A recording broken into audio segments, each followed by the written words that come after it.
Coucou, coucou. Bonjour, bonjour, bonjour, bonjour, bonjour, bonjour, bonjour. Est-ce que quelqu'un me voit? Bonjour tout le monde, bonjour mes abonnés.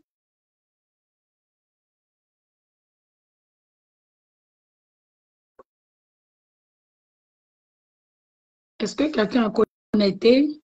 Connectez-vous, connectez-vous.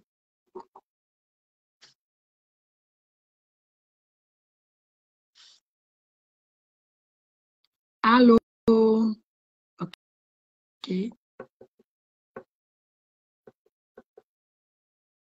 Bonjour, bonjour, bonjour.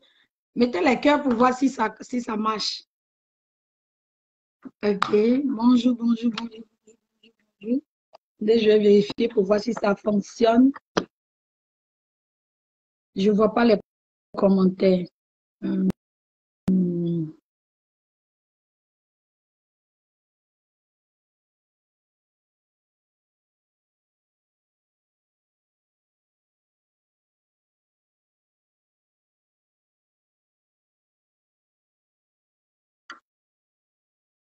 Bonjour, bonjour, bonjour. Donnez-moi juste quelques instants, le temps de se placer. Désolée du retard, juste le temps que je place tout ça. C'est des problèmes techniques. Bonjour, bonjour, bonjour. Comment allez-vous? J'espère que vous allez bien. Moi, ça va chez moi. Tout va bien. J'ai eu quelques soucis, donc je vais commencer à 18h. Maintenant, on va commencer bientôt. Ok. Donc, je vais vous demander, comme d'habitude, de partager le direct, de mettre les cœurs, d'inviter d'autres personnes au direct pour qu'on puisse, pour que l'information puisse se rendre à des personnes qui en ont le plus besoin. Donc, connectez-vous et puis partagez le direct, mettez les cœurs. On va commencer dans quelques instants, ça ne sera pas long. Ok, parfait. Donc, je vois, merci. Bisous, Carola. Bisous, Segui. Segui, c'est comment? Ça fait longtemps. Comment ça va? Merci, merci, merci. Mais il manque les étoiles. Je vous ai montré comment. Ok, j'ai partagé une annonce. Ceux qui ont des questions là, tous ceux qui ont des questions, je peux répondre à toutes vos questions. Sauf que je vais devoir vous demander, je serai obligé de vous demander de partager les directs, m'envoyer des captures d'écran avant de me poser les questions. Donc, parce que je ne reçois pas, j'ai tellement de choses à partager, mais ça ne se rend pas, l'information n'est pas partagée. Ne gardez pas l'information pour vous. Il y a des personnes, je comprends, qui m'ont écrit une bosse, ils aiment garder les choses secrètes. Donc, ils ne veulent pas que les gens sachent qu'ils ont des questions. Je comprends, mais en même temps aussi, je ne vous demande rien, je ne demande pas de l'argent. Je fais ça de mon propre chef. Mais tout ce que j'attends de vous, c'est au moins partager à quelqu'un, même si c'est partager à quelqu'un de votre entourage. Si chacun partage à 10 personnes, ça va se rendre aux bonnes oreilles. Merci pour le cœur. Les cœurs, voilà, ça au moins, c'est encourageant. Donc, bonjour, bonjour, bonjour, bonjour, bonjour. Je vois que ça marche. On va commencer. Euh, Comme je disais, le sujet, c'était sur mon parcours. Donc, initialement, c'était de parler de mon parcours depuis la décision prise concernant la décision de quitter mon pays jusqu'à aujourd'hui. Donc, les différentes étapes, les parcours, tout ce que j'ai traversé comme difficultés, comme des sanctions, des ondes positives comme négatives, tout ce que j'ai eu, tout, je ne vais rien vous cacher. Je vais vous dire les informations telles que je reçois, telles que ça vient à moi, telles que j'ai vécu. Et puis, chacun de vous va prendre ce qui l'arrange à l'intérieur de ce que je donne comme information. Si ça peut aider des gens, parce qu'il y a des gens qui ont de l'argent présentement, qui sont au pays, qui ont de l'argent présentement, qui ne savent pas par où commencer. Comme je dis, si tu es à l'aise chez toi, ce n'est pas de toi qu'il s'agit dans ces vidéos-là. Donc, si tu es à l'aise dans ton pays d'origine, tu travailles, tout va bien, ta vie est fine. Donc, c'est tranquille, quoi. Mais pour quelqu'un qui veut aller à l'aventure, va commencer à suivre mes vidéos. Pour quelqu'un qui est déjà lancé dans le processus, peut suivre les vidéos. À un moment donné, peut-être que ça va débloquer quelque chose, ça va débloquer une question. Donc, c'est pour cela que je suis là. Pour l'instant, donc, j'appelle mon invité. Donc, comme je dis, j'ai passé par pourquoi quitter Pourquoi j'ai quitté la Côte d'Ivoire, ça c'est dans la première vidéo. Ensuite, on est passé à comment j'ai choisi le Canada, parce qu'il y a plusieurs pays où les gens sont à l'aise. Moi, j'ai visité beaucoup de pays, j'ai visité certains pays depuis que je suis là. Je suis allée aux États-Unis plusieurs fois, je suis allée en Europe. Donc, il y a des gens qui sont à l'aise et j'ai même appelé ces gens-là. Donc, on va faire des vidéos au fur et à mesure des gens qui ont choisi d'autres pays que le Canada et puis qui sont bien établis, qui sont à l'aise. Donc, on va partager tout ça pour que peut-être ça peut vous donner, comme on dit ça, mais des indices, ça peut vous donner des pistes quant à votre décision de vie, de famille. Donc, ensuite, après le choix, j'ai donné aussi dans une troisième vidéo mon processus d'immigration. Comme je dis, je fais affaire avec une agence d'immigration. Donc, Mariette, quand tu es connectée, tu me fais signe qu'on va commencer. Donc, moi, j'ai fait affaire avec une agence d'immigration. Comme je vous dis, on fait comment euh, te donner les étoiles. Pour les étoiles, regardez en haut. Vous avez les étoiles ou dans le commentaire, je ne sais même plus. Merci d'avance. Donc, dans les commentaires ou en haut du direct, je crois que j'ai des étoiles. Sinon, après, je vais épingler tout ça.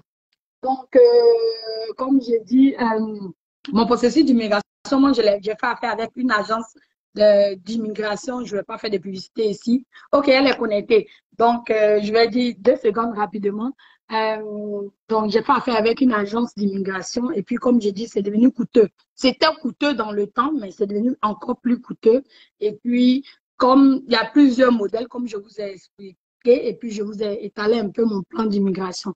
Donc, aujourd'hui, on va demander à une grande amie à moi, quelqu'un que je connais depuis longtemps, Mariette, Madame Mariette Daï. Donc, elle va se présenter elle-même. Et puis, moi, je l'appelle Mariette. Donc, une grande amie à moi qui va se présenter. Je vais lui poser les questions sur son vécu, son parcours jusqu'à maintenant. Donc, je vais tenter de l'inviter et puis on va commencer. Donc, merci d'être connecté, merci de partager. Et puis, pour les étoiles, ne vous inquiétez pas. Essayez de faire les recherches ou bien suivez le direct. Après, je vous dis comment on fait. Il n'y a aucun problème. Merci beaucoup. On va inviter Mariette.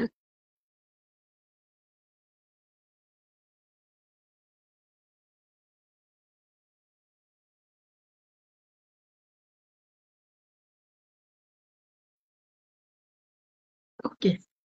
Je crois que c'est lancé.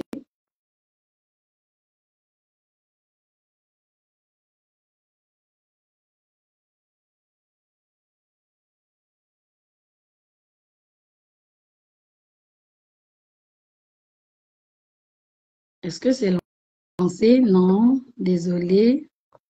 Je vais recommencer. OK, je l'ai invité. L'invitation est lancée, Mariette. Non, c'est quand tu veux. Yes, merci, merci, coucou. OK.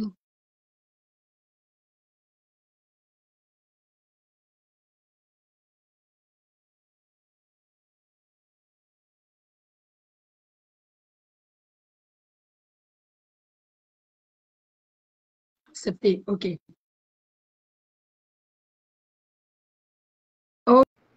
OK. Ouh, elle est toute belle.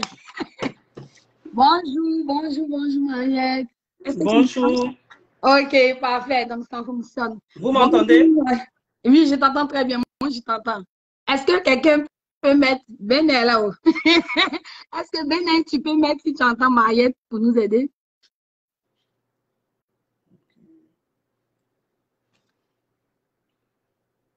Allô? En tout cas, moi, je t'entends.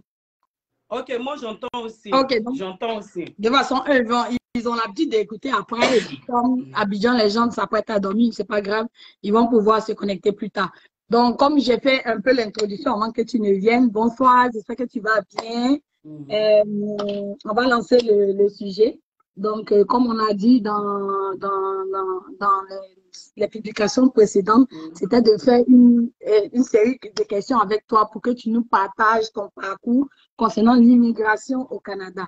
Donc, on va commencer. Je vais te laisser quelques minutes faire ta présentation toi-même et puis on va rentrer peu à peu dans le vif du sujet. Donc, okay. Bonjour, chers amis. Bonjour, les abonnés de Rachel Ekra. Et je suis heureuse d'être parmi vous. Je suis heureuse de participer à cette émission parce que le souci pour nous, c'est l'amour pour notre prochain, c'est de partager le peu de choses qu'on sait. Mais avant de continuer, je vais me présenter. Je suis Linda Daye à l'état civil. Je suis ivoirienne d'origine et puis canadienne. Et je suis juriste de formation et en même temps, ici, il y a eu un changement de carrière. Je suis enseignante, je suis blogueuse motivatrice, je suis aussi entrepreneur et j'ai plusieurs casquettes j'ai plusieurs casquettes. Mais ce soir, je suis là pour répondre aux questions de Rachel Ikra et j'espère que ces questions vont vous servir. Donc, je ne vais pas trop m'étaler parce qu'on ne veut pas que ce direct-là soit long. Donc, je suis présente. Donc, c'est ça, Ok. c'est... Donc, merci pour ta présence. Et puis, comme tu as dit tout à l'heure, j'espère que ça va toucher, ça va aider plus d'une personne à, ça va faire comme un déclic. Donc, il y a des gens qui veulent voyager, qui n'ont même pas, qui ne savent pas quoi faire. Donc, tout ça, c'est dans le but d'aller toucher quelqu'un, d'aller aider notre prochain, comme tu l'as dit. Donc, pour les questions, on va commencer par la première question, c'est pourquoi tu as décidé de quitter la Côte d'Ivoire, qui est ton pays d'origine? OK. Avant de répondre à cette question, j'aimerais dire qu'en tant qu'être humain, tout un chacun de nous, on aspire à un avenir meilleur. On a des projets, on a une vision et c'est par rapport à cette vision-là. Mais cette vision n'était pas moi, ma vision, parce que moi, je ne suis pas venue seule au Canada. Je suis venue avec mon époux. C'est lui qui avait cette vision parce que pour lui, il voulait donner un avenir meilleur à ses enfants et puis lui-même et puis sa conjointe que je suis. Et non seulement, c'était aussi de répondre à un souci d'être ensemble parce que mon conjoint était quelqu'un qui voyageait beaucoup. Il n'était pas à chaque fois présent. Voilà. Donc, c'était difficile qu'on soit ensemble. Donc, il a pensé immigration. Et puis, moi aussi, je me suis mise dans ça parce que quand tu épouses quelqu'un, tu épouses aussi sa vision. Donc, c'est ainsi que on a décidé d'immigrer. Mais en même temps aussi, on a décidé d'immigrer parce que à cette période-là, avant l'immigration, la Côte d'Ivoire vivait une situation de crise, de guerre. Et vu tout ce qui se passait, on voulait aussi partir à cause de cette raison-là. Donc, c'est pour ça qu'on a pensé immigration pour un regroupement familial, pour une meilleure vie, pour un bon avenir pour nos enfants et pour nous-mêmes. Ok. Donc, moi, la question suivante, c'est, on a les pays comme le Ghana, on a les États-Unis, on a la France. Pourquoi particulièrement le Canada pour toi? OK. Tout d'abord, on dit on peut pas arracher le rêve à un enfant, à une personne, parce que avant que je ne croise mon conjoint, moi-même, comme ma mère me le disait, puis dans mes souvenirs, lorsqu'on était petite, on avait les cahiers des souvenirs. Et comme pays de rêve, je mettais le Canada parce que il y avait le côté social qui m'intéressait. Vu tout ce qui se passait au Canada, à l'époque, on voyait des enfants canadiens qui correspondaient avec d'autres enfants africains. Et ces enfants africains recevaient des cadeaux des enfants canadiens et eux aussi. Et puis, on nous a dit aussi que le Canada est un pays où le lait et le miel coulent. C'est un pays vaste, donc ils avaient besoin de personnes pour pouvoir immigrer. Déjà, c'était un rêve pour moi. C'était mon pays de rêve. Et puis, par la grâce de Dieu, comme Dieu, lui seul, a le pouvoir discrétionnaire, il a permis que je croise quelqu'un qui a cette pensée, cette idée d'immigration. Donc, c'est ça, c'est ce qui a créé le déclic, en fait, si je peux le dire ici. Ok. Est-ce que, par exemple, moi, ce que je me demande, est-ce que la guerre a eu vraiment un impact sur votre décision qui était déjà prise ou est-ce que ça n'a rien changé, même s'il n'y avait pas la guerre, vous aurez pu rester au pays et puis développer votre vision d'une autre façon? OK. Bon, d'abord pour dire, pour parler de ça, avant ça, on avait quand même une situation au pays. Voilà. On avait une situation au pays. Lui, il avait une meilleure situation que moi. Moi, je venais de finir, mais je travaillais dans les cabinets d'avocats, dans les études de notaire. Mais il avait pensé ça. Et puis, la guerre est venue encore encourager cette décision-là. Parce que c'était déjà pensé, c'est une vision. Parce que avant de commencer, j'ai parlé de vision. Je vous ai dit, tout être humain doit avoir une vision, a une vision. Et quand tu as cette vision, tu travailles pour pouvoir l'atteindre. Donc, par rapport à sa vision, l'idéal d'un regroupement familial, d'une meilleure vie et surtout pour l'avenir des enfants, c'est ce qui a motivé d'abord notre décision d'immigrer. Et puis, la guerre est venue corroborer ça, si je peux le dire ainsi. Ok, parfait.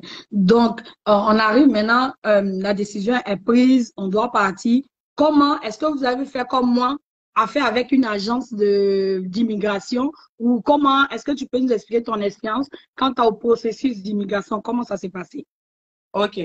Le processus d'immigration pour nous, on n'a pas eu affaire à une agence. Parce que nous, on a fait notre démarche nous-mêmes. Et quand je dis nous-mêmes, c'est carrément mon conjoint qui a tout fait. Il ne faudrait pas que je mente. C'est lui qui a tout fait, tout ça. Il m'informait. Et puis, de temps en temps, moi aussi, je partais prendre des informations. En fait, c'était un rêve, mais c'est lui qui a fait toute la démarche. Nous, on ne s'est pas adressé à une agence d'immigration. C'est nous-mêmes qui avons suivi la procédure de A à Z. Ok, donc là, ça veut dire que, comme pour confirmer aux éditeurs qu'il y a plusieurs façons de venir au Canada. Bon, moi, j'ai fait affaire avec une agence, contrairement à elle. Elle a fait elle a été autonome, donc elle a pris les devants avec son mari et puis ils ont fait le processus directement en ligne. Est-ce que ça a été long? Est-ce que ça a été coûteux? C'était quoi ton expérience dans tout ça? Ok. En fait, le processus en lui-même, on nous disait que ça pouvait prendre 1 an à 2 ans. Est-ce que vous comprenez? Mais vu la situation sociopolitique, la crise qui s'est passée en Côte d'Ivoire, l'agence d'immigration qui était en Côte d'Ivoire a été déplacée à Dakar. Ce qui a fait qu'on a perdu pratiquement, on a perdu 1 an, mais 1 an et demi. Donc, c'est ce qui a rendu notre processus un peu long. Et puis, en matière de coût, oui, c'est un peu coûteux quand même parce qu'il y a des frais qu'il faut payer. Après ça, il faut aller faire des examens.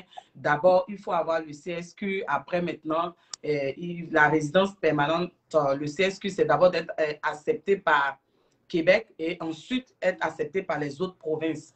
Donc, toute la démarche en elle-même, ce n'est pas aussi long que ça. 1 an, 2 ans. Il y a d'autres même avant nous qui faisait 6 mois pour partir. Maintenant, plus la demande était forte, plus la période était longue. Mais nous, ce qui a fait qu'on a plus tardé, c'est la crise. C'est la crise qui a eu lieu en Côte d'Ivoire. En fait, c'est ça. Et puis, j'ai une question qui me vient en tête. Est-ce qu'à un moment donné, dans tout ce processus, vous avez eu envie de laisser tomber et puis de faire autre chose? Parce qu'il y a certaines personnes, comme j'ai dit, qui ont peur, par exemple, un groupe des sorciers et puis qui se cachent, qui vivent cachés ou bien qui, comme j'ai dit, un groupe ils arrêtent de vivre parce qu'il y a une immigration, parce que c'est coûteux. Comment vous avez géré ça? Gérer la vie de tous les jours et puis gérer aussi le processus d'immigration. Okay. Moi, je dis toujours que moi, je préfère être vrai. Je préfère dire la vérité. C'est vrai que le processus d'immigration ne nous a pas empêchés de poursuivre le cours de notre vie.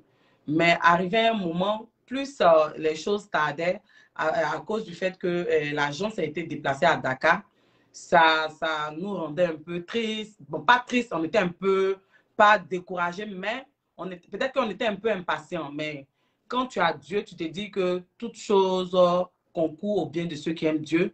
Et puis, la patience est une bonne chose. C'est vrai qu'on a patienté, on n'a pas mis tout en stand-by. On a vécu notre vie, mon conjoint continuait à travailler, moi je vaquais à mes occupations, mais à chaque fois qu'il y avait des documents à apporter, à envoyer, tout ça, on le faisait. On le faisait. Okay. Et donc, ça, c'était pour répondre à la question d'une de mes followers qui vient de Port-Boué, Monique, qui dit que c'est long, elle a enclenché le processus et puis je lui ai dit patience. Non, patience, c'est la. Il faut patienter. Ça veut dire que quand tu entames ce processus, dis-toi que c'est un plan B. Maintenant, ton plan A, c'est ta vie de tous les jours, ton travail, ce que tu fais. Tu fais, c'est comme si on dit tu fais quelque chose, mais mets pas ta tête dessus. Jusqu'à ce que ces choses, comment on appelle, tu atteins ton objectif. Parce que si tu te dis qu'à cause du projet d'immigration, tu ne vas rien faire. Tu ne vas pas chercher du boulot, tu ne vas pas chercher à te former, à te perfectionner, mais tu ne vas pas avoir d'autres projets. Là, c'est peine perdue parce qu'on te dit clairement dans le processus, pour ceux qui n'ont pas contacté les agences, on vous dit clairement, en fait, quelle est choses, combien de temps ça prend? Combien de temps ça prend? Et puis pour la procédure que nous on faisait, parce que ce n'était pas une agence, c'est nous-mêmes, on devait la suivre. On te demande des documents, parce que je me rappelle que il y a d'autres, il y a des amis, eux, qui devaient faire des entrevues. Nous, on n'a pas fait d'entrevue parce que les diplômes, nos diplômes universitaires ont parlé pour nous. On a reçu le CSQ directement de la poste. Et puis, figurez-vous aussi, vous-même, vous voyez un peu, à la poste en Côte d'Ivoire, très souvent, tu perds tes courriers, tout ça. Mais quand quelque chose est prévu par Dieu, ça veut dire qu'on avait reçu le courrier par la poste, mais c'est pas un coup, je ne veux pas dire de chance, mais je veux dire que c'est Dieu. Parce qu'il a fallu que mon congé parte et puis il a demandé, le monsieur de la poste lui a dit non, non. Mais il voyait un courrier qui était là-bas, puis il a demandé au monsieur, le courrier qui est long, qui est lourd là-bas, il faut regarder. Et effectivement, c'était notre CSQ. Donc, quand Dieu est dans ton projet, Dieu est dans la vision, et quel que soit alpha, les obstacles, les blocages, Dieu décante la situation. Donc, quand tu fais le projet d'immigration, dis-toi que c'est un plan B et puis tu vas qu'à tes occupations normalement. Ça va éviter aussi tout le stress. Voilà, le stress. Sinon, tu seras découragé, tu ne vas rien faire et puis pour finir, c'est pas correct en fait. Et puis, on arrive maintenant au plan d'immigration. Pendant, à quel moment ou bien quels sont les plans avant d'être même sur le terrain ici, avant de venir, c'était quoi votre vision une fois? Je veux voyager, c'est vrai, mais qu'est-ce que je vais faire? Qu'est-ce que ça va m'apporter ou bien qu'est-ce que je vais faire une fois rendu là-bas? Est-ce que vous avez eu ça ou c'est une fois ici que vous avez essayé de planifier tout ça? OK. Parce que ce qui est bon, quand tu fais toi-même ta procédure, c'est vrai, ceux qui contactent les agences, ils reçoivent plus d'informations. Mais quand c'est toi-même qui fais ta procédure, toi-même, tu vas aux informations. Et moi, je ne peux pas, il ne faudrait pas que je mente. Moi, mon conjoint, c'est quelqu'un qui est vraiment déterminé, c'est quelqu'un qui va aux sources. Donc, lui, déjà, il prenait les informations sur les métiers qui payaient, les métiers qui étaient beaucoup demandés de l'autre côté. Moi, mon domaine, c'est le droit. Donc, moi, je me disais que si j'arrive ici, je vais continuer dans le droit pour être notaire, tout ça. C'est ce que j'avais dans ma tête. Mais lui, il savait où est-ce qu'il partait. Mais moi, avant qu'on ne parte, on savait que si on partait, on voulait partir dans la province de Québec. Parce que c'est francophone dans un premier temps. Est-ce que vous comprenez? On se disait qu'on voulait partir dans la province de Québec parce qu'on parle français. Moi, je ne parle pas bien l'anglais. Mais lui, il parlait déjà l'anglais, mais il voulait qu'on parte là-bas pour que moi, je prenne mes marques. Et pour moi, je voulais continuer dans mon domaine. Mais ce qui est bien avec le Canada offre plusieurs opportunités. Tu peux faire un changement de carrière. Tu peux être médecin, arriver ici, tu deviens docteur. Donc, nous, dans notre vision, c'était de continuer dans mon domaine. Lui, il savait ce qu'il voulait faire dans son domaine. Mais arrivé ici, moi, les choses ont changé. Il y a eu un changement de carrière. Donc, il y a ce que tu penses avant que tu n'immigres. Maintenant, quand tu arrives sur le terrain, il y a les réalités du terrain que tu rencontres. Et puis, en fonction de ta vision, de ce que tu veux, de ton plan, et des personnes aussi que tu croises, les choses peuvent t'impacter. Donc, oui, c'est bon d'avoir un plan avant de venir. Mais quand tu arrives, il faut harmoniser le plan avec la réalité. En fait, c'est ce que moi, je peux donner comme conseil. Ok, parfait. Maintenant, de votre arrivée jusqu'à présent, environ, ça fait combien de temps? Et depuis que vous êtes là, c'est quoi si vous pouvez faire, comme tu peux faire un mini bilan, dépendamment de toi, qu'est-ce qu'on... Moi, je n'ai pas envie de donner le nombre d'années, mais ça fait plusieurs années. Ok, je préfère m'arrêter sur le nombre d'années. Mais quand je fais mon bilan, moi, personnellement, je ne peux pas parler à la place de mon conjoint, mais personnellement, quand je fais le bilan, moi, je me dis, dans l'ensemble, j'ai beaucoup gagné en maturité. Et puis, quand on immigre, pour des gens qui viennent immigrer dans un premier temps, d'abord, je dis toujours, il faut être reconnaissant à Dieu. Est-ce que vous comprenez? Parce que quand on arrive, tout objectif d'un immigrant, c'est d'avoir une vie meilleure, mais c'est de réaliser. Et tu vas avoir des personnes qui vont faire 14 ans, peut-être qui n'ont pas encore acheté une maison. Mais le fait qu'ils n'ont pas encore acheté une maison, pour certains, les gens vont dire que c'est un échec. Mais pour la personne même qui vit la chose, elle ne va pas voir ça comme un échec. Parce qu'on n'a pas le même parcours. Parce que ce n'est pas le fait d'acheter une maison. C'est le fait d'acheter et de pouvoir garder cette maison et acheter encore une autre maison. Est-ce que vous comprenez? Et de pouvoir faire même un business dans l'immobilier. Moi, quand je fais mon bilan, en toute sincérité, je dis que mon bilan, il est bon. Pourquoi je dis qu'il est bon? Je vais vous le dire. Il y a des gens qui viennent dans des pays qui ont du mal à avoir des papiers. D'autres dorment dehors. D'autres n'ont pas de situation régulière. Ils sont obligés de faire plusieurs petits boulots ou bien de se marier ou bien ils sont à la solde de d'autres personnes. Mais nous, ça n'a pas été le cas. On est arrivé, on a été bien installé. J'ai pu faire choses, j'ai pu travailler, faire des formations. Au jour d'aujourd'hui, j'ai la nationalité canadienne. Au jour d'aujourd'hui, j'ai un travail décent, oui, qui est reconnu dans tout le Canada, qui me permet quand même de mettre quelque chose sous la langue. Parce que pour pouvoir même acheter un bien, on te demande d'avoir un CDI. C'est-à-dire un travail permanent. Donc, c'est-à-dire qu'au jour d'aujourd'hui, ma situation par rapport à l'Afrique a beaucoup changé. Je ne dépends de personne. Je dépends de moi-même. Donc, pour moi, c'est un gain. Et le fait que j'ai quitté la province de Québec pour venir dans la province anglophone, au jour d'aujourd'hui, je pense entrepreneuriat. OK? Donc, ça m'a permis non seulement d'avoir une boutique en ligne, d'être connu quand même sur les réseaux sociaux à partir de ma page Lean Fashion, 70 000 abonnés, d'avoir, comment on appelle, une fanbase qui me supporte dans mon business. Au jour d'aujourd'hui, je cherche à créer, j'ai créé ma marque d'épices, OK? Je l'ai déclaré, tout ça. Donc, c'est-à-dire que ça m'a permis non seulement d'avoir, de changer de carrière, d'avoir au-delà des choses, du changement de carrière, d'avoir un baccalauréat en enseignement, de prendre des qualifications additionnelles et de faire d'autres formations en entrepreneuriat. Donc, pour moi, le bilan, il est bon. En ce sens que peut-être qu'on n'a pas la même vision parce qu'on n'a pas la même vision et puis le même modèle de vie. C'est ça. Le même parce que d'autres, quand ils arrivent, il faut qu'ils aient un travail qui va leur permettre d'avoir une maison. Mais il y a pour d'autres, eux, ils se disent que la maison, je vais l'avoir, mais je veux entreprendre. Je veux au moins se laisser avoir une entreprise. Demain, je vais léguer ça. Le fait de pouvoir entreprendre et puis transmettre l'entrepreneuriat à ma progéniture ou même emmener, exposer mes enfants dans un environnement d'avenir.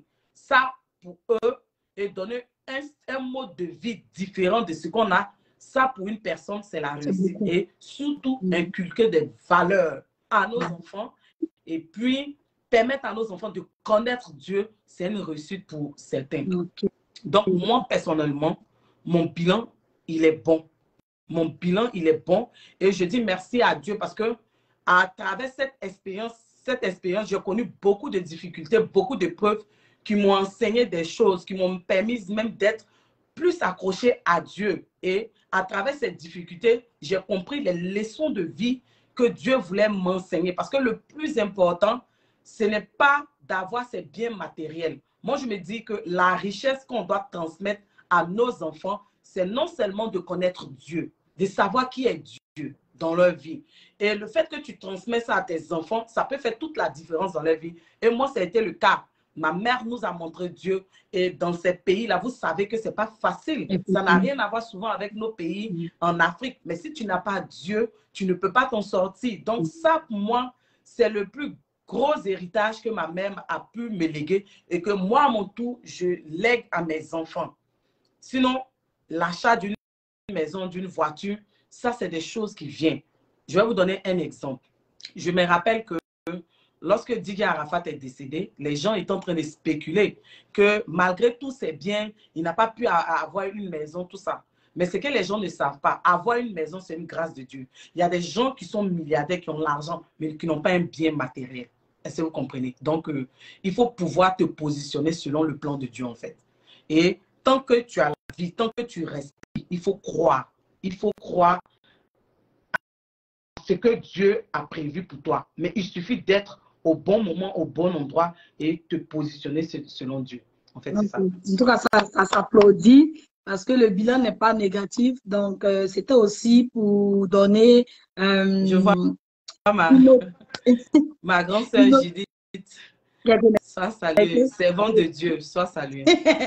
Donc, c'est pour vous montrer, les abonnés, que on a plusieurs cas de réussite. C'est ça. Donc, on a plusieurs cas de réussite. Donc, il ne faut pas se focaliser sur sur juste un seul cas. Partez avec une vision et suivez votre vision. Donc, pour terminer, on va te demander quels sont les conseils que tu peux donner à nos frères qui veulent venir, à nos frères qui ne savent pas par où commencer. OK. Vous savez, c'est vrai, peut-être que beaucoup de personnes, beaucoup vont dire que je parle beaucoup de Dieu. Oui, ma base, c'est Dieu, parce que je sais d'où je viens. Est-ce que vous comprenez? Quand tu as mon parcours, tu as mon histoire et tu sais d'où tu viens de famille modeste, des quartiers populaires, tu sais que si tu n'as pas Dieu dans ta vie, tu ne peux rien faire. Quand ton destin, quand Dieu a prévu que toi, tu dois immigrer, que tu dois aller à l'aventure, quel que soit ce que les gens vont faire, tu vas le faire. Mais quand Dieu te dit que tu vas aller à l'aventure, tu as une vision. Moi, quand je venais, ma vision, c'était d'aller réussir, même pour l'œuvre de Dieu. Et il y a beaucoup d'hommes qui ne savent pas ça. Peut-être qu'il y a quelques personnes qui savent ça. Parce que moi, je demande à Dieu de me donner de l'argent pour que je puisse sillonner, si vous voulez, les endroits retirés du monde, afin de pouvoir implanter des églises, des écoles, des maisons, et de pouvoir donner à manger aux veuves, aux orphelins, aux démunis. Ça, c'est ma vision à moi. Donc, je travaille pour ça. Faire du bien à mon prochain. Le conseil que je vais vous donner, quand vous voulez immigrer, dans un premier temps, vous devez savoir pourquoi vous voulez immigrer. Pourquoi vous voulez aller à l'aventure. Est-ce que vous partez à l'aventure pour donner une vie meilleure à vos enfants, un avenir meilleur, ou même soit pour aller bâtir votre famille là-bas, ou même soit pour votre carrière? Ça dépend de chacun de nous. Vous devez savoir pourquoi vous partez. Oui, c'est bon d'avoir un plan en tête, mais il faut que ce plan-là calque avec le plan de Dieu. C'est pourquoi je disais tout à l'heure et que il faut te positionner selon le plan de Dieu pour toi. C'est-à-dire que si tu n'es pas dans la vision de Dieu, même si Dieu a dit que tu vas partir au Canada, ou même tu vas partir en France, arriver là-bas, si tu n'es pas dans la vision de Dieu, ce pourquoi Dieu t'a emmené, tu vas échouer. Donc, moi, je dis la connexion avec Dieu. Excusez-moi, je ne vais pas m'excuser parce que c'est le plus important. Parce que dans ces pays-là, si tu n'as pas Dieu, je t'assure, il y a des difficultés qu'on vit que nos familles même ne peuvent pas imaginer. Donc, si tu ne connais pas Dieu, tu ne peux pas t'en sortir. Donc, dans un premier temps, il faut que votre plan d'immigration calque avec ce que Dieu a prévu pour vous. Avant de partir, vous devez avoir une vision, comme je l'ai dit. Et en fonction de cette vision-là, quand vous allez arriver sur le terrain, Dieu va vous conduire pour que vous puissiez atteindre cette vision-là. Et quand vous arrivez dans ces pays-là, je vous le dis, c'est un conseil d'immigrants noirs qui vous dit. Quand vous arrivez dans ces pays-là, ne cherchez pas à vivre comme vous vivez dans vos pays d'origine. Parce que l'erreur qu'on commet, quand on arrive, on ne cherche pas à s'intégrer. On cherche toujours à rester dans les communautés. Ce n'est pas dans les communautés que vous allez avoir même l'information qui va faire toute la différence dans votre vie, qui va faire toute la différence dans votre immigration. C'est vrai, dans la communauté, il y a l'entraide. Je ne vous dis pas de ne pas fréquenter la communauté. Mais à force de fréquenter la communauté, n'oubliez pas ces personnes que vous trouvez dans ces pays comme le Canada. Ceux qui sont là. La plupart des gens qui ont des informations, c'est ceux qui sont là-bas. Et puis eux, ils vont vous donner ces informations-là sans penser, sans mauvaise pensée. Est-ce que vous comprenez? Vous devez vous intégrer, vous devez vous adapter, vous devez épouser la culture. On ne vous demande pas d'oublier votre culture. C'est pourquoi je dis que dans l'éducation de vos enfants, vous devez prendre l'éducation que vous avez reçue en Afrique et puis l'éducation d'ici et trouver le juste milieu. Ne dites pas que non, comme ici on dit on ne frappe pas les enfants, donc vous allez laisser vos enfants être parents dans la maison, faire tout ce que vous voulez. Et puis, une seconde chose, quand vous arrivez dans ces pays, allez aux informations, allez à la source. Parce que dans ces pays-là, les informations changent, les lois changent rapidement. Donc, si tu as immigré et que tu as trouvé un grand frère ou même un tonton qui était là peut-être depuis 2015, toi, tu viens d'arriver en 2020. Lui, il va te parler d'une loi qui existait depuis 2015. Pourtant, en 2020, la loi l'a changé. Mais comme toi, tu es en train de lui l'écouter et que tu ne vas pas aux sources, tu vas te perdre. Souvent, quand on est arrivé au début, là, les gens nous disaient hey, vous voulez partir à l'école. Il y a d'autres qui nous ont conseillé d'aller faire la manufacture. Mais vous ne pouvez pas comprendre une personne dans son pays qui a une maîtrise en droit, mais qui a un bagage intellectuel. Arrivé là-bas, il tombe si un tuteur qui lui dit non, ici, la étude, ça ne marche pas. Et puis, il va aller dans la manufacture. Entends, c'est une élite de son pays. Donc, nous, les gens nous ont découragés. Mais comme nous, on avait la vision, on n'a pas écouté. Donc, allez à la source. Épouser la culture de ces pays-là. Chercher un peu à copier un peu ce qui se passe dans ces pays-là. J'aime ça. Un autre point aussi, parce que c'est vrai, on a des projets, on a des visions, on veut économiser. Économiser, ce n'est pas mettre l'argent de côté seulement.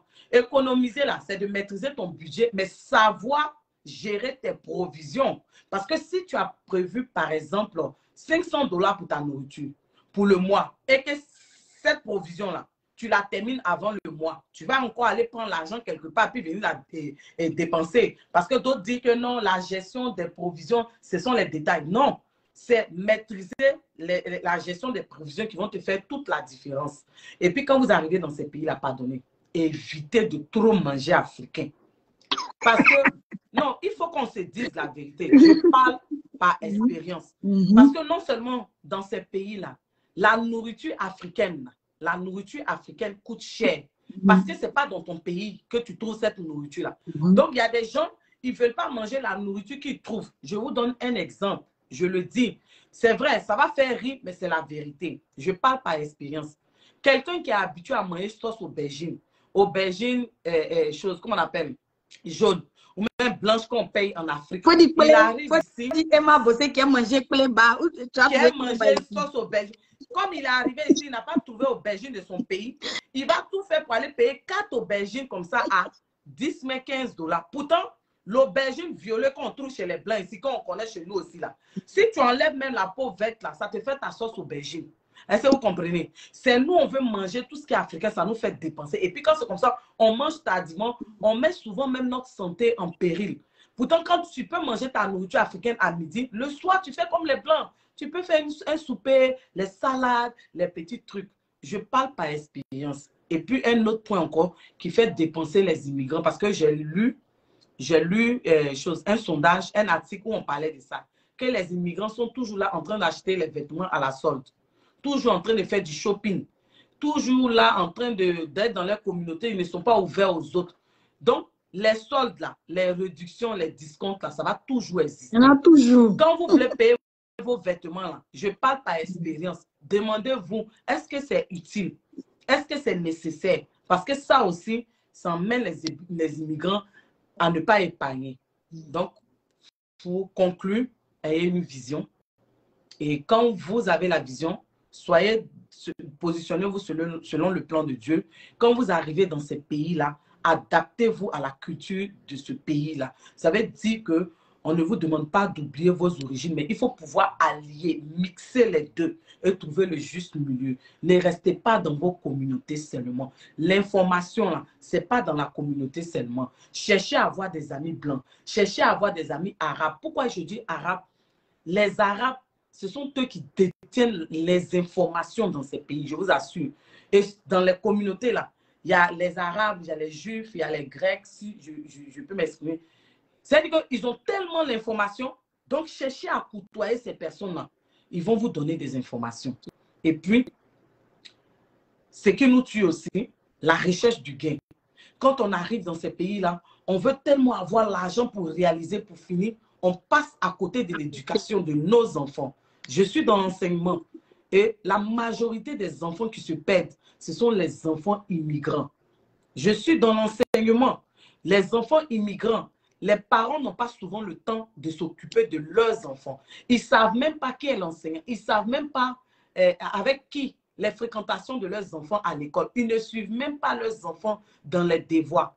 Quelle que soit la recherche du gain, du revenu, aie du temps pour tes enfants. Il faut avoir le temps pour tes enfants. Assure-toi que ton enfant comprend. Il étudie, tu fais les devoirs avec lui. S'il vous plaît, c'est important. Ça, j'insiste. Ayez du temps pour ça sera vos enfants. Et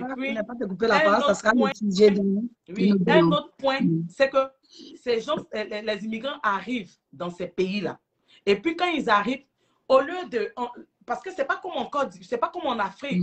En Afrique, les enfants peuvent jouer avec leurs camarades. Donc, l'enfant ne fait aucune activité sportive. Et puis l'enfant à la maison seulement, il va à l'école, il est sur les jeux, les télévisions, les PlayStation, mais l'enfant n'est pas cultivé. Pourtant, quand l'enfant fait les activités sportives, demain, l'enfant peut réussir dans ça. Ça peut développer son mind, comme on le dit. Et puis, ça permet à l'enfant de socialiser. On ne sait jamais. Tu penses que c'est dans l'école seulement ton enfant a réussi. Demain, c'est lui qui va être le plus grand. Il sera plus grand que Usain Bolt. Dans les provinces où vous êtes là, les villes là, subventionnent les activités sportives. Donc, je vous demande pardon. Ayez l'esprit ouvert. Ayez l'esprit ouvert. C'est très important. Moi, c'est ce que je voulais dire. Peut-être qu'on va faire un autre direct où on va mentionner cela. Est-ce que vous comprenez? Parce que le sujet est tellement passionnant, on a beaucoup à vous dire. Exactement. Et puis, je l'ai fait des poules même. Donc, en tout cas, merci beaucoup pour les conseils. Donc, on espère que ça va toucher plus d'une personne. Et puis, rendez-vous j'ai d'autres sujets. J'ai vraiment beaucoup de sujets à partager. Même, ce n'est pas seulement ceux qui veulent venir. Des gens qui sont déjà là, comme tu dis, sur les enfants, sur la famille. Oui, excuse-moi, Rachel, rapidement pour une dernière information qui est venue dans ma tête.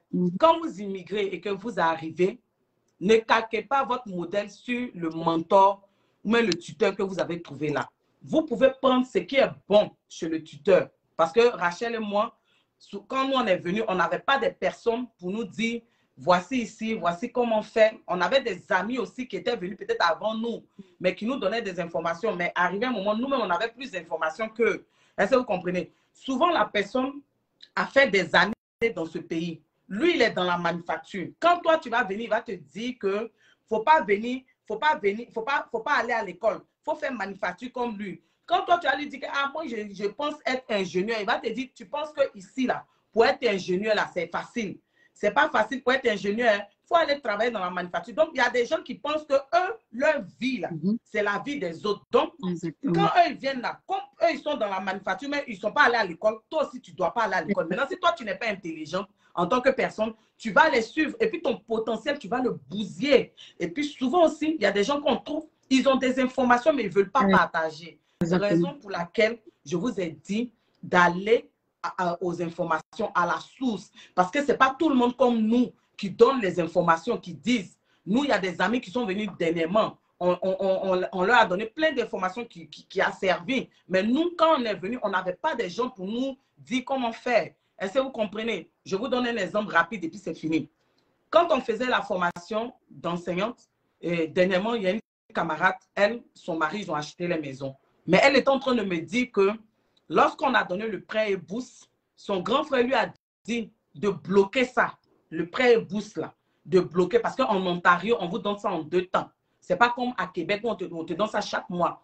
Donc, c'est ainsi qu'elle a bloqué. Et puis, ce n'était pas facile pour eux. Ils ont dû vivre sur les suppléances, tout ça là. Au jour d'aujourd'hui, ils ont acheté les maisons. Mais nous, il n'y avait personne pour nous dire ça. Est-ce que vous comprenez? Donc, souvent, tu tombes sur des personnes qui vont te donner de bonnes informations. Donc, il y a des gens aussi qui ne vont pas te donner parce qu'ils se disent que ne faut pas, tu vas les dépasser. Et les Africains, même, ils sont comme ça. Même dans notre communauté ivoirienne, ils sont comme ça. Pourquoi il a lui donner une information et puis il va réussir que moi? Pourtant, quand tu as un mauvais esprit, là, pendant que tu penses que tu caches, Dieu va faire que la personne va avoir l'information, mais qui a créé le déclic. Est-ce que vous comprenez? Et puis, quand vous faites votre immigration, vous n'êtes pas en compétition avec quelqu'un. Vous êtes en compétition avec vous-même. Même si les gens vous naguent, tu n'as pas encore payé maison, tu n'as pas encore payé voiture. Tu ne dois pas considérer ça parce que tu as ta vision. Tu as ta vision. Le temps de Dieu n'est pas celui des humains. Ta destinée n'est pas la destinée de l'autre. Donc, sois concentré, sois focus sur ton objectif. Mais il faut avoir une ouverture d'esprit pour côtoyer les autres cultures, les autres peuples. Donc, c'est ça. C'est ça qu'on dit l'immigration. En tout cas, c'est plus merci beaucoup. Et puis, vraiment, comme je dis, c'est mon parcours. Et puis, je vais inviter des personnes vraies, des personnes qui sont prêtes à partager leur expérience. Parce que, comme tu dis, nous, on n'a pas eu cette chance-là quand on est arrivé. Quand on est arrivé, on était comme livrés à nous-mêmes. Et puis, on a essayé de se débattre. Donc, moi, quand j'ai vu ça, je refuse que quelqu'un arrive ici et puis il se tourne les pouces parce qu'il manque d'informations. Donc, comme je dis, si vous avez des questions, envoyez-moi les questions. Mais d'abord, partagez les directs. Soutenez-moi aussi parce que c'est deux mêmes qui se lavent. C'est ça, c'est deux mains Moi, qui... pour conclure, je vais te dire merci parce que c'est une très belle initiative. Il y a beaucoup de personnes qui peuvent parler d'immigration. Je ne parle pas de parler d'immigration comme les gens le parlent pour du business. Est-ce que vous comprenez?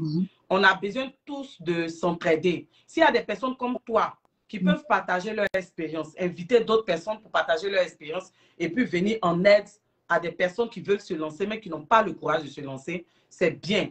Les informations que nous, on n'a pas eues, si nous, on peut le partager avec vous, c'est très bien. Donc, c'est vraiment une très belle émission. Et puis, tu es un modèle parce que moi, je t'ai connu depuis la Côte d'Ivoire. Et puis, ici, je sais comment tu te bats en tant que femme célibataire, mère d'un enfant. Vraiment, je te tire le chapeau. Et puis, continue dans ce sens-là pour encourager ceux qui veulent se lancer. On a besoin des émissions comme ça. C'est ça, on a besoin de... Il faut que l'Afrique se lève, il faut que l'Afrique se batte. Et ça va passer par quelqu'un, il faut que ça passe par quelqu'un. Donc, pour finir, Linda, est-ce que tu as ton mot de fin? Qu'est-ce que tu fais comme... est-ce que tu as si tu veux nous parler de tes activités ici pour que plus d'une personne soit touchée aussi. OK. Bon, moi, d'abord, comme je l'ai dit, je suis juriste de formation, enseignante, changement de carrière. Mais j'aspire travailler à mon propre compte. Donc, pour le moment, je me suis lancée dans l'entrepreneuriat. Et puis, dans l'entrepreneuriat, j'ai une boutique en ligne, Lean Shop, où je vends des épices fabriquées par moi-même. Ce sont des épices d'Afrique et d'ici. OK, donc, c'est vrai, mon entreprise est déclarée. Actuellement, je suis dans le processus de pouvoir faire mes emballages. J'ai déjà fait le design. Il reste juste à recevoir les emballages du fournisseur depuis la Chine et puis les imprimer et puis vendre sur comment on appelle, ma boutique. Mais je vends déjà. Et en dehors de ça, je suis blogueuse. Je suis blogueuse sur les réseaux sociaux. Ma page, c'est Lean Fashion. Mais j'ai décidé de retourner à mon premier amour qui est celui de motiver. Moi, je fais dans la motivation. C'est ma ligne directive. Donc, j'utilise les faits de société, les buzz, les situations, les prédications que j'entends pour pouvoir motiver mon prochain. Parce que pour moi, le plus important, c'est l'amour pour son prochain. C'est l'un des commandements de Dieu. Tu aimeras ton prochain comme toi-même. Donc, si à travers mes pages de motivation, la motivation, je peux aider, je ne peux que dire merci. Mais en même temps, je suis encore dans d'autres projets, mais je préfère laisser ça secret pour le moment. Donc, pour tous ceux qui veulent, qui ont besoin d'être motivés, encouragés, allez-y sur ma page Lean Fashion ou bien sur le déballage de Lean ou bien LD Motivation. Je suis sur TikTok aussi, LD Motivation. Sur YouTube, c'est Lean Fashion. Donc, merci. Merci pour cette belle émission. Je parle et puis j'ai des frissons, je sais pas. Merci à toi aussi. Je parle et puis j'ai des frissons. À toi aussi, parce que c'est pas facile. J'ai contacté des gens qui ont peur des sorciers. Donc, des beaux exemples de réussite, mais qui ont peur de se faire voir. Donc, c'est pas facile. Il fallait que quelqu'un commence et puis j'espère que ça va se mesure, ils vont venir. Au fur et à mesure, ils vont venir. Donc, ne vous inquiétez pas. Merci, Lynn. Et puis, vous pouvez retrouver la vidéo sur ma page Rachel Ekra, sur la page Rachel Motivation et puis sur YouTube. Donc, merci à tous. Merci à Lynn. Merci à tous. Je vais dire merci à mes connaissances. Je vois Mélissa Nguessan. Merci d'avoir participé. Je vois ma grande sœur Loba, Judith Loba, servante de Dieu. Merci d'avoir participé avec nous. Je vois Jocelyne Boutin, mon abonnée. Merci d'avoir participé. Je vois Eva Yapo aussi qui a émigré, ma chérie. Merci d'avoir participé. En tout cas, on doit s'encourager, on doit s'aider. C'est l'Afrique qui gagne, c'est la Côte d'Ivoire qui gagne. Moussa Sara aussi qui est un très bel exemple du côté des États-Unis. Donc, je vais essayer de rentrer en contact avec lui. Loba, oui. Tina Loba. Vraiment. Merci à tout le monde d'être venu. Merci. Partager. Bisous. Merci beaucoup. Bye bye. Merci de nous avoir suivis. Bye bye. Bisous. Bye bye. Love you. Love you. Bye.